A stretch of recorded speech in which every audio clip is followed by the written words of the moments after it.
All right, folks, so I've got Vegas on my mind.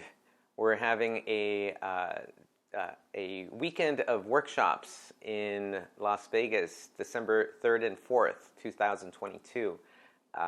December 3rd, we're going to have our frozen shoulder workshop, and December 4th, we're going to have a common foot injuries workshop. So I've got the workshops in my brain, and I wanted to bring up Mr. Otto here and show you just a little bit of the work I do for Talus. Sometimes what I end up doing in order to help my client get a little bit more dorsiflexion and a little bit more better stride is not only working leg and pelvis, but also getting here to Talus. And just want to show you how I do it.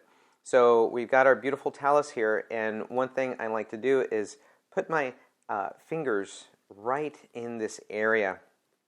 And I may work the tissue first, and I'll sink in just like I do, sink into end range and work in the direction of resistance. So that may be a thing. I might do a passive lengthening in addition to that.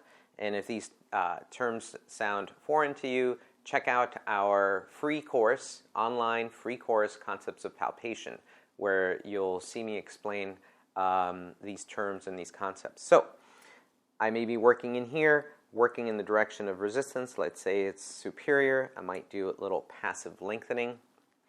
I might go in here. I'll use my finger pads if the direction of resistance is more on the medial side versus the lateral side.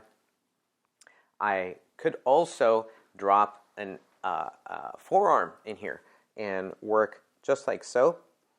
And let's say I might feel direction of resistance going this way. I might work like this. I might even do a little passive lengthening.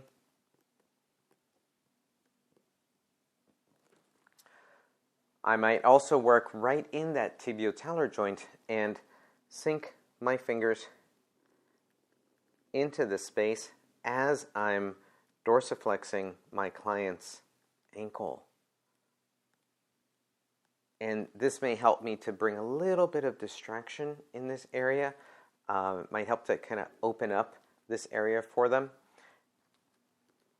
Sometimes what I'll do is I'll work one side and then have the client go for a little quick walk just so that they feel the difference between sides, and then get them back on the table because I don't want them walking around in circles or anything like that. So here I am working the tibiotalar joint. Again, my fingers create a little bit of a wedge in here. I might do, again, a passive lengthening, like so. And that would be just a little bit of quick work in the tibiotalar joint. If you want to know more about working common foot injuries, we're going to cover plantar fasciitis, intermetatarsal neuroma, bunions, those type of common foot injuries.